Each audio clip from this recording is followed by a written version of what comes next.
네, 그럼 강의를 시작하도록 하겠습니다. 저희 알다시피 이제 이번 학기 거의 마무리가 되어가고 있는데 저희 수업 내용을 어디까지 나갈까를 좀 고민을 하다가 저희가 RNN까지는 좀 다루면 좋을 것 같다라는 생각이 들어서 어차피 이 강의는 제가 녹화본으로 대체하고 RNN을 마지막 수업 시간에 가르쳐드리면서 이번 학기를 마무리하면 좋을 것 같습니다. 안 그래도 저희 어차피 1시간 보강했어야 되는 시간이 있잖아요. 그래서 그거에 대한 네, 보강으로 이 강의를 들어주시면 될 것 같습니다. 그래서 이 강의에서는 트레이닝 뉴럴 네트워크를 끝낼 겁니다. 그래서 저희가 이제 어디까지 왔냐면 이제는 기존의 SGD 긴밤의 방법들이 어떤 문제들, 로컬 미니머, 새들 포인트, 그 다음에 어떤 이를 뭐라고 하죠? 그러니까 디렉션에 따라서 W1 디렉션과 W2 디렉션의 어떤 그 디렉션의 로스 체인지의 속도가 달라서 어떤 지처링 문제가 생기는 것들에서 한계를 가진다, 이런 한계들이 보일 텐데, 그래서 이제 이거를 해결하기 위한 많은 방법들이 나왔습니다. 그래서 그 중에서 저희는 몇 가지 방법에 대해서만 오늘 보려고 하는데, 첫 번째 개념은 이제 모멘텀이라는 겁니다. SGD 플러스 모멘텀이라는 건데, SGD를 다시 한번 생각해 보면 WT가 previous hour 파라미터고, WT 플러스 1이 우리가 찾아야 되는 넥스트 스텝의 파라미터고, 이 알파가 러닝 레이트였고, 이 F를, 그러니까 W에 관한 식인 F를 미분한 값, 그레디언트를 빼서 이렇게 업데이트를 했었죠. SGD에서. 기억하시죠? 그래서 요게 이제 로스 펑션이었죠. 로스 펑션이라고 가정을 해봅시다. 아까 말한 이렇게 했을 때는 아까 말한 단점들이 있었어요. 막 이런 로컬 미니멈 안 되고 단점이 있었어요. 생각해봅시다. 로컬 이렇게 생겼다고 쳤을 때 우리의 미니머가 여기 있는데, 우리가 여기서 시작을 해서 쭉쭉쭉 내려가다 보면 SGD 같은 경우는 이 로컬 미니머에 스톡 돼버려서 더 이상 학습이 안 돼요. 이걸 이제 흔히 로컬 미니머라고 하는데, 얘를 어떻게 일로 갈 건가 라는 얘기를 해야 되겠죠. 어떻게 움직이게 만들 수 있을까. 근데 잘 생각해 봅시다. 우리가 요 옵티미제이션 한다라는 거, 제가 그레디언트 디센트 처음 얘기할 때 산을 내려간다라고 표현을 했었는데, 무슨 얘기냐면 여기서부터 쭉쭉쭉 낮은 쪽으로 내려간다. 낮은 쪽으로 내려간다. 만약에 우리가 공을 여기다 올려놨다 그러면 공이 쭉쭉쭉쭉쭉 중력에 의해서 내려가겠죠. 근데 잘 생각을 해보면 공을 우리가 굴렸을 때는 쭉 가도 로컬 미니마에서도 이렇게 벗어나긴 해요. 물론 그 힘에 따라서 완전 벗어날 수도 있고, 아니면 갔다 다시 왔다 갔다 할 수도 있지만, 어떠한 실제 어떤 피지컬 스페이스에서는 우리가 공을 굴리는 걸 생각해 봤을 때 어떤 옵티미제이션으로 쭉 내려가면 로컬 미니머를 빠르게 지나가요. 왜 그렇죠? 관성이라는 것 때문에 그렇죠. 관성이라는 것 때문에 그럴 거예요. 마찬가지예요. 그래서 이런 옵티미제이션 관점에서, 옵티미제이션 문제에서 어떠한 관성이라는 개념을 한번 넣어보면은 어떨까? 가속도라는 개념을 넣어보면 어떨까라는 시작점이 이제 모멘텀입니다. 정말 재밌죠. 그래서 무슨 얘기냐, 이 옵티미제이션을 정말 피직스를 모델링해서 옵티미제이션을 임프로브 해보자라는 거였고, 어떠한 우리가 다시 한번 우리의 로스 펑션 F를 그려보면 이런 식으로 이제 된다고 쳤을 때, 요 위치에 점이 있다고 치면, 어떤 공이 있다고 치면 W0겠죠? 우리가 찾아야 되는 이 W 스페이스니까 그 러너블한 파라미터 W에서 W0에 시작해서 쳤을 때, 이 공이 받는 힘은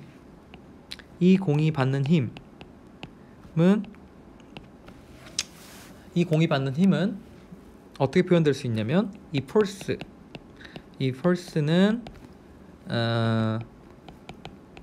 이렇게 표현될 수 있어요. 네거티브 그레디언트 오브 포텐셜 에너지다 라고 표현될 수 있는데, 이게 무슨 얘기냐면, 자, 얘가 그라운드로 생각해 봅시다. 땅이라고 생각했을 때 요 공이 받는 힘을 계산하기 위해서는 이 공이란 이 빨간색 위치가 가지고 있는 위치 에너지와 연관이 되겠죠. 내 코스트가 높다라는 게 위치 에너지가 높다라는 거, 포텐셜 에너지가 높다라는 거고, 이러한 힘은 이 포텐셜 에너지의 그레디언트, 네거티브 그레디언트와 연관된다라고 알려져 있어요. 피직스 시어리에서 알려져 있고, 뭐 저희가 뭐 예전에 고등학교 때 물리 때도 많이 배웠을 거예요. 어떤 위치 에너지에 미분하면 걔가 뭐 그레디언트가 방향, 가속도 방향이 되죠. 그래서 이게 뭐냐? first는 네거티브 그레디언트 오브 포텐셜 펑션이다. 즉 저희 관점에 봤을 때는 네거티브 그레디언트 오브 로스 펑션이다 라고 생각할 수가 있겠죠. 그렇죠? 자, 이 힘 F 폴스라는 거 우리가 어떻게 알죠? 자, 뉴턴의 2법칙인가요? 폴스, 우리 맨날 외웠던 거 있죠. 폴스 F는 ma 맞죠? F는 ma 라고 외웠어요. 맨날 외웠고, m이 어떤 매스였고, 그렇죠? a가 어떤 액셀레이션이라고 해서 가속도였죠. 써볼까요? 레이션이라고 해서 가속도였어요. 자, 그래서 다 왔습니다. 우리가 여기서부터 뭘 유추할 수 있냐? 뭘 유추할 수 있냐면 negative gradient of the loss function이 acceleration a 가속도와 같다라는 것까지 정리가 되겠죠. 물론 어떤 매스에 대한 텀은 일단 생각하지 말고요. 이렇게 정의가 된다는 걸 우리가 알 수가 있습니다. 그래서 정리를 다시 해보면 어떤 델타 F, 그러니까 F의 gradient of potential energy가 어떤 acceleration 가속도라고 생각할 수가 있다라는 거죠. 가속도로 이렇게. 왜냐면 이 WT가 이제 어떤 potential energy 포지션이라고 생각해보면, 그래서 그 말은 뭐냐? 자, 우리는 어떤 velocity의 컨셉을 만들어낼 수 있어요. 자, 가속도는 뭐예요? 속도의 미분이죠. 그래서 어떤 velocity라는 컨셉을 넣으면 요게 이렇게 표현되죠. 마이너스 F, 델타 F의 t 플러스 1에서의 속도와 vt에서 속도를 뭐 알파로 어떤 나눠주는 이러한 형태로 표현될 거예요. 그쵸? 가속도는 속도의 미분이니까. 그럼 뭐예요? 이걸 조금 더 정리를 해봅시다. 그래서 vt 플러스 1은 vt 마이너스 알파의 그레디언트 f xt가 되겠죠. 그쵸? 뭐 조금 얘를 제너럴하게 써보면 뭐 vt 플러스 1은 이 로우라는 텀을 넣어서 로우 vt의 뭐 알파 이렇게 표현되는데, 이제 이게 피직스 시어리에서 보면은 요 로우가 사실 마찰력이랑 연관이 돼요. 플렉션이라고 하는데 마찰력과 연관이 돼요, 사실. 그래서 우리 옵티미제이션 과정, 우리의 가장 글로벌 미니머로 가는 과정을 어떠한 피직스 관점에서 재모델링을 해보는 거죠. 이렇게 표현이 될 거예요. 그래서 원래 이렇게 SGD에서 풀던 업데이트 수식을 이 속도라는 개념을 도입해서 어떤 속도를 이 그레디언트를 가지고 업데이트를 하고, 원래 WT에다가 이 속도를 더해줌으로써 WT를 업데이트하는 식으로 포뮬레이션을 바꿀 수가 있게 됩니다. 그렇게 됐을 때 어떠한 이 그레디언트 관성에 의해서 이 로컬 미니머에 빠지지 않고 내려왔던 방향의 관성의 속도에 맞게 우린 조금 더 업데이트가 되는 거죠. 이게 바로 이제 우리가 얘기하는 SG 플러스 모멘텀 방식으로 옵티마이제이션을 하는 겁니다. 그래서 결론이 무엇이냐면은 이 F라는 그레디언트, 이 F라는 그레디언트가 우리가 원래 쓰던, 우리의 W를 학습하기 위해 쓰던 요 로스의 그레디언트일 텐데, 우리는 요런 벨로시티라는 컨셉을 제안을 해서 요때는 이 로우 VT 요 텀이죠. 벨로시티라는 아니죠. 여기서는 잠시만요. 요게 요거 벨로시티 VT 플러스 1이죠. VT 플러스 1을 정의를 해서 우리의 잠시만요. 그레디언트 죄송합니다. T 플러스 1이 아니라 요게 요거죠. 로우 VT죠. 벨로시티가. 그래서 이 액츄얼 스텝 VT 플러스 1은 요렇게 로우 VT와 네거티브 FWT로 표현된다 라는 거예요. 그래서 이제 더 이상 우리는 이 빨간색 에로우인 저 그레디언트로 학습하는 게 아니라 요 액츄얼 스텝 요걸로 학습이 되는 거고,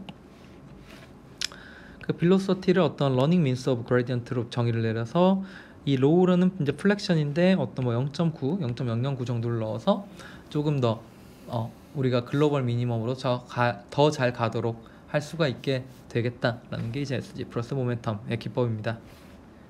그래서 SG 프로젝트 모멘텀으로는 쓰면 SGD보다 훨씬 더 better works 하면서 어떤 앞서 얘기했던 문제들을 어느 정도 to some extent 어느 정도 해결을 해줍니다. 그래서 뭐 로컬 미니멈 문제, 새들 포인트 문제, 어떤 풀 컨디셔닝, 아까 좀 지터링이라 하는 풀 컨디셔닝 문제를 어느 정도 잘 해결을 해주고, 그림에서 보면 이렇게 검은색으로 SGD가 움직이는 걸 모멘텀을 쓰면 조금 더 스무드하면서 빠르게 글로벌 미니멈으로 가는 것을 확인할 수가 있습니다. 물론 이런 SGD 플러스 모멘텀 말고도 정말 많은 어드밴스 테크닉들이 있지만 여기서는 여기까지만 다루겠지만 여러분들이 이제 관심 있으신 분들은 많은 옵티미제 방법들을 찾아보시면 좋을 것 같아요. 그래서 이제 두 번째로 이제 오늘 제가 나누고 싶은 얘기는 이제는 Improving the Testing Error입니다. 저희가 이제 러닝 시어리 강의에서 계속 얘기했었지만 우리의 트레이닝 로스를 줄이는 거는 방금 얘기했던 것처럼 뭐 옵티미제이션 알고리즘을 좋은 걸 쓰고 뭐 여러 가지를 해서 트레이닝 에러를 줄일 수는 있어요. 그런데 사실 저희가 관심이 있는 건 테스팅 에러 또는 테스트 어큐러시 또는 밸러데이션 어큐러시죠. 퍼포먼스 갭. 무슨 얘기냐? 밸러데이션에서 잘 나올수록 우리의 방법이 제너럴라이제이션 파워가 높다라고 할 수 있는 거고, 그러한 네트워크가 더 좋다라고 할 수 있는 거죠. 기억하시죠? 러닝 스토리에 배웠던 것처럼. 딥러닝에서도 똑같습니다. 우리가 정말 관심 있는 건 뉴 데이터, 우리가 이제 보지 못한 언신 데이터이고, 그렇다면 이러한 트레이닝과 밸리데이션의 갭을 어떻게 줄일 수 있느냐, 그러니까 제너럴라이즈 파워를 어떻게 높일 수 있느냐에 대한 문제로 귀결되게 되겠습니다. 이거 어떻게 풀었죠? 러닝 시어리에서 우리는 레귤러라이제이션 테크닉들로 풀었습니다. 그렇죠? 레귤러라이제이션 어떻게 풀죠? 원래 데이터 텀이 있고 원래의 로스 펑션 텀이 있고 여기다가 추가적인 레귤러라이제이션 텀을 붙여서 어떠한 네트워크의 파라미터가 너무 오버핏되지 않도록 막아주는 거였고, 뭐 L2 레귤러라이제이션도 있었고 L1 레귤러라이제이션도 있었고 L1과 L2를 합친 방법도 있었고 맥스놈 레귤러라이제이션도 있었고 뭐 이런 것들이 많이 있었죠. 이런 것도 실제 딥러닝 에리어에 오면서도 아직도 많이 사용됩니다. 하지만 우리가 얘기했듯이 딥러닝 네트워크는 조금 더 복잡하고 조금 더 무겁기 때문에 이 기존에 쓰던 레귤라이제이션 기법들 말고도 조금 딥러닝에 특화된 기법들이 필요를 하게 됩니다. 즉 어떠한 딥 네트워크를 DNN이라고 할까요? 딥 뉴럴 네트워크를 학습하기 위해서 특화된 방법들이 필요하게 되고, 이제 요런 방법들이 나옵니다. 드랍아웃, 모듈 커넥션, 프랙셔널, 맥스 풀링, 배치 노멀라이제이션, 스토카스틱 뎁스, 데이터 어그멘테이션 같은 것들 하나씩 보겠습니다. 그래서 이제 가장 많이 쓰는 방법 중에 예전에 가장 많이 썼던 방법 중에 하나는 드랍아웃이라는 게 있었는데, 이제 이 트레이닝의 오버피팅 이슈를 막아주기 위한 방법 중에 하나입니다.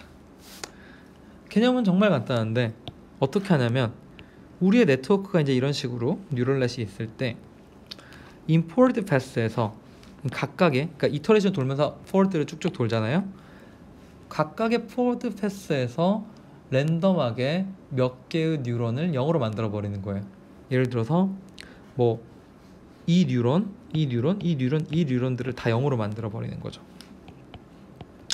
그렇다면은 우리의 포워드 패스는 이러한 패스들만을 따라서 가지고 우리의 최종 아웃풋을 만들어내 버리는 거죠. 그렇죠? 만약에 다음번 이터레이션에서는 뭐 얘를 지우고 얘를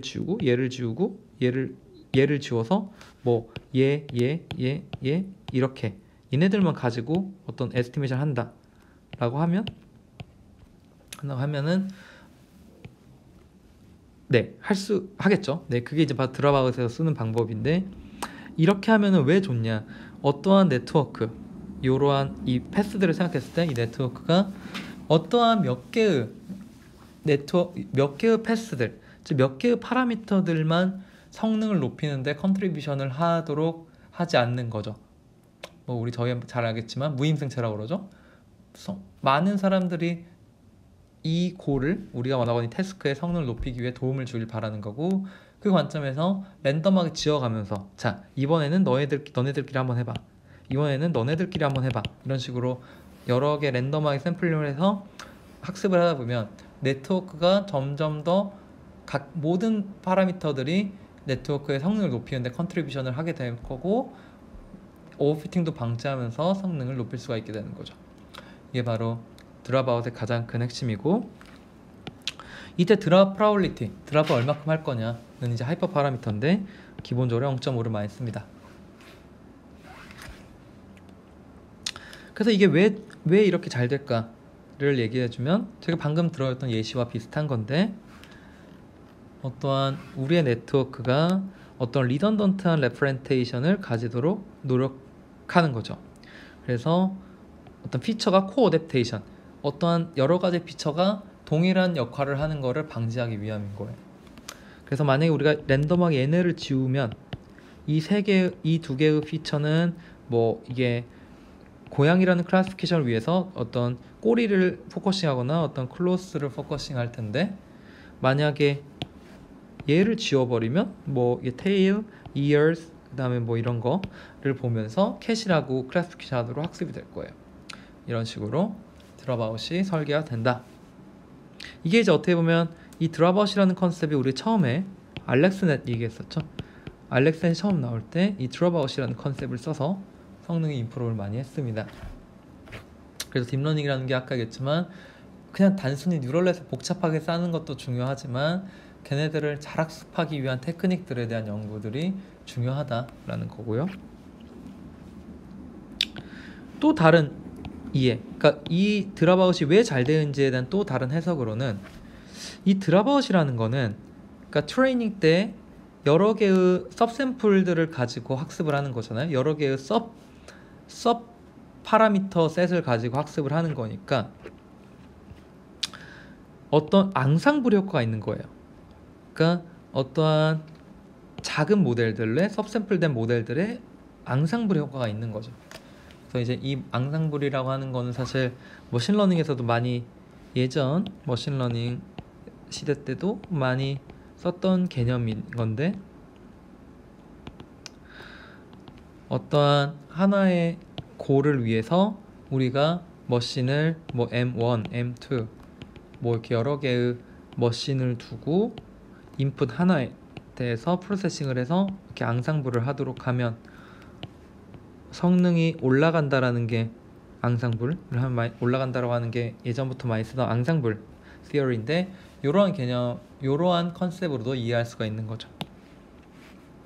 이때의 각각의 바이너리 마스크는 하나의 모델이라고 이해하실 수가 있고, 이론적으로 40그룹 개의 유닛을 가진 FC 레이어, 그러니까 커널이 40그룹 개 있을 때 이 마스크에 가능한 경우의 수는 각각 유닛마다 바이너리니까 2의 4096개의 승이죠. 무한대에 가까운 모델들을 우리가 가지고 있다라고 또 생각할 수 있는 거예요. 그렇죠? 그렇습니다.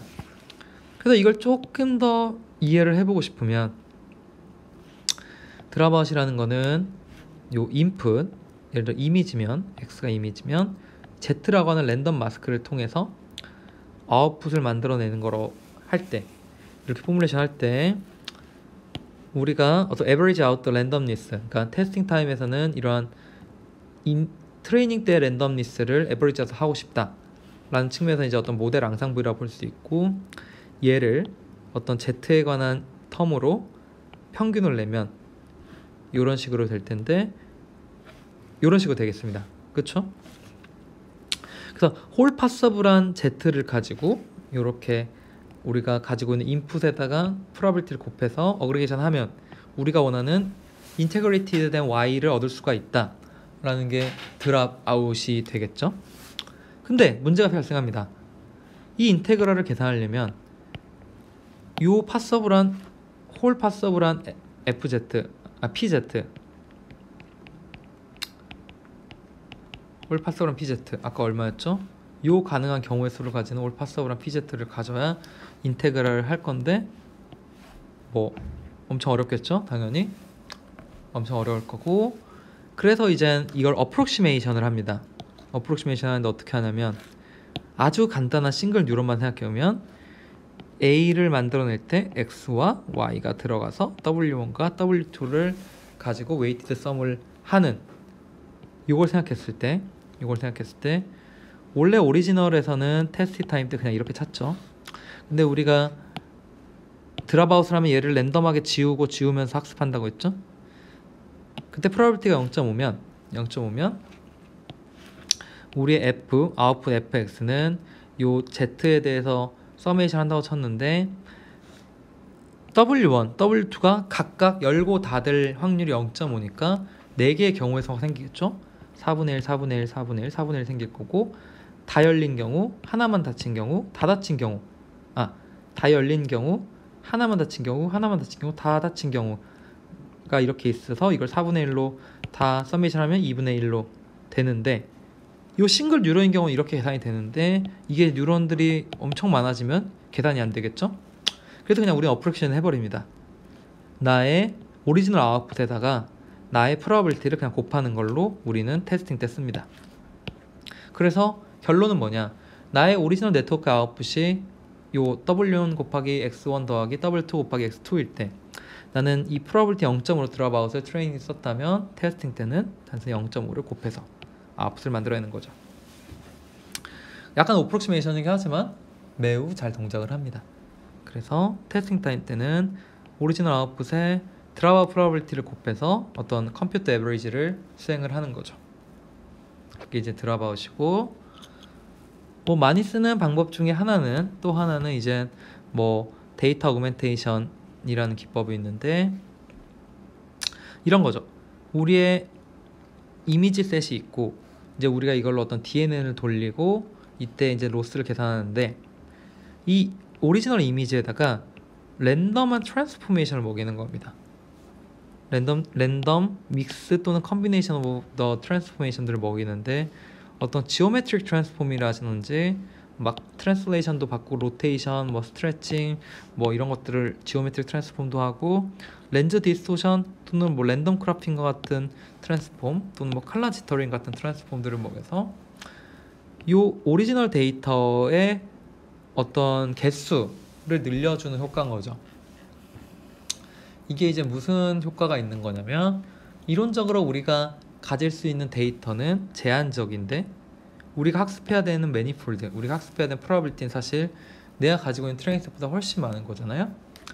그래서 이 트랜스폼, 그러니까 어떤 신세릭한 트랜스폼들을 먹여서 내가 가지고 있는 트레이닝 데이터의 개수를 늘리는 효과를 주는 거고, 그렇다면은 자, 영상의 개수가 들어간다면 오버피팅이 날 확률을 줄인다고 했죠? 그럴 수가 있게 되겠죠. 많이 쓰는 데이터 어그멘테이션 기법 중에 하나입니다. 네, 그래서 이제 여기까지가 레귤러라이제이션, 인공지능 딥러닝에 쓰는 레귤러라이제이션에서의 얘기들을 했고, 이제 마지막 얘기를 나누고 싶은 얘기는 이제 트랜스퍼 러닝이라는 컨셉입니다. 자, 저희가 가지고 있는 데이터셋은 우리가 얘기했던 이미지넷처럼 많을 수가 없어요.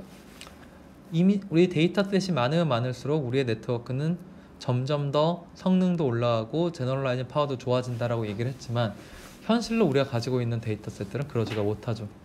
그래서 나오는 개념이 이제 트랜스퍼 러닝이라는 겁니다. 트랜스퍼 러닝 핵심은 프리트레인을 해서 파인 튜닝을 하는 겁니다. 프리트레인을 해서 파인 튜닝을 하는 겁니다. 무슨 얘기냐? 우리가 어떤 네트워크 하나를 정의를 하고 정말 무거운 이미지넷과 같은 정말로 큰 데이터셋의 학습을 해서 요 파라미터를 가지고 와서 요 앞에 네트워크는 프리즈를 해버리고 이 앞에 네트워크의 파라미터들은 프리즈를 해버리고 요 라스트 레이어만 리이니셜라이제이션을 해서 트레이닝을 하는 거죠. 우리가 가지고 있는 작은 데이터셋에서 요 파라미터만 학습을 하는 거예요. 얘네들은 프리즈를 해놓고 이게 바로 이제 프리트레인과 파인 튜닝을 통한 트랜스퍼 러닝이라고 보시면 되고, 이랬을 때 이 전체를 요 스몰 데이터셋에다가 다 학습을 하는 것보다, 그럼 바로 오버피팅 나겠죠? 데이터셋에 비해서 네트워크가 너무 복잡하니까 하는 것보다 요 프리트레인 된 애들은 고정시켜 놓고 여기만 새로 학습을 하는 게 훨씬 더 효과적이고 효율적이다 라는 게 이제 트랜스퍼 러닝이라는 컨셉이고, 물론 우리가 네트워크 데이터셋이 좀 더 많다, 비건 데이터셋을 가지고 있다 하면은 우리가 트레이닝 해야 되는 그 파라미터 개수를 좀 더 늘릴 수가 있어요. 파라미터 해야 되는 부분들을 좀 늘릴 수가 있어요. 물론 이 부분들은 아직도 그 프리즈 해놔야겠지만, 그래서 뭐냐, with a better data set, with a bigger data set, training more layers가 되는 거죠. 그래서 이 부분들을 더 많이 할 수가 있다 라는 게 트랜스퍼 러닝 컨셉입니다. 그래서 이제 네 가지의 경우의 수가 나올 거예요. 내가 가지고 있는 데이터셋이 너무 적거나 너무 충분히 많거나, 그리고 내가 가지고 있는 데이터셋이 트레인된 데이터, 라지 스케일의 데이터와 유사하냐, 유사하지 않느냐로 바뀔 거예요. 예를 들어서 내가 푸는 문제가 이미지 클래시피케이션이고 내가 가지고 있는 데이터셋이 이미지넷과 유사하게 생겼어요. 그리고 개수도 정말 많아. 그럼 그냥 어떤 few 레이어를 파인 튜닝하면 끝나요. 그럼 성능이 어느 정도 보장될 거예요. 그런 경우에는 데이터가 좀 적더라도 그냥 뭐 리니어 클래시파이어 정도만 학습을 해서 성능을 낼 수도 있을 거예요. 근데 이제 문제는 내가 가지고 있는 데이터가 너무 프리트레인된 데이터셋이랑 너무 달라. 예를 들어서 이미지나 데이터는 뭐 오브젝트들을 사실 찍은 영상들인데 나는 뭐 CCTV 환경의 영상들을 다루고 싶어요. 근데 다행히도 충분히 데이터가 많아. 그런 경우는 뭐 어쩔 수 없지만 프리트레인드에서 어쨌든 스크래치보단 좋을 테니까, 랜덤 이니셜라이제이션보단 좋을 테니까 거기서 시작해서 뭐 라지 넘버 오브 레이어를 파인 튜닝 하는 방법을 쓸 수 있겠죠. 물론 성능은 이 방법보다 제한적이긴 하지만, 근데 이제 문제는 이건 거죠. 내가 가지고 있는 데이터셋, 예를 들어 CCTV라고 하면 그 데이터셋이 이미지넷과 너무 다르기도 하면서 내가 데이터가 너무 작은 경우, 이런 경우 이제는 문제가 될 거고, 그래서 이제 우리는 이걸 풀기 위한 많은 방법들을 생각해 내야 되는데, 뭐 이러한 연구가 이제는 흔히 알려져 있는 도메인 어댑테이션 또는 도메인 제너럴라이제이션이라고 알려져 있는 기법들입니다. 이번 학기 강의에선 다룰 내용들은 아닌 것 같고, 혹시 관심 있는 분들은 이런 내용들을 찾아보시면 좋을 것 같습니다. 어찌됐든 우리는 우리의 네트워크를 학습할 때 완전 랜덤 이니셜라이즈부터 시작하는 것보다 아주 큰 라지 스케일 데이터셋에 트레인된 파라미터를 파인 튜닝을 함으로써 성능 향상을 볼 수가 있다. 이게 이제 바로 딥러닝에서 많이 쓰는 트랜스퍼 러닝이라는 컨셉입니다. 네, 이런 트랜스퍼 러닝은 사실 CNN을 쓰는데 거의 필수적으로 사용이 되는데, 뭐 오브젝트 디텍션이라든지 이미지 안에 존재하는 어떤 오브젝트를 디텍션하는 어떤 알고리즘이라든지 어떤 이미지 캡셔닝, 이미지를 가지고 어떤 내추럴 랭귀지도 제너레이션하는 이런 문제들에서 보면 이 CNN 파트들, 이 컨볼루션을 써야 되는 컨볼루셔널 뉴럴넷을 써야 되는 CNN 파트들은 거의 다 이미지넷에서 프리트레인된 모델로 시작을 합니다. 그리고 나서 본인들이 가지고 있는 데이터셋에 파인 튜닝을 하는 거죠. 그럼 훨씬 더 컨버지도 빨라지고 학습도 더 잘 된다고 알려져 있거든요. 이게 이제 바로 트랜스퍼 러닝이라는 컨셉입니다. 네, 여기까지 일단 이번 강의를 마치고 우리가 이제는 뭐였죠? 트레이닝 뉴럴 네트워크의 강의를 마치도록 하겠습니다. 그러면서 이제 마지막 한 강, 저희가 봐야 되는 11강에서 RNN에 대해서 공부를 하면서 이번 학기 마치도록 하겠습니다. 네, 일단 오늘 강의 여기서 마치겠습니다. 수고하셨습니다.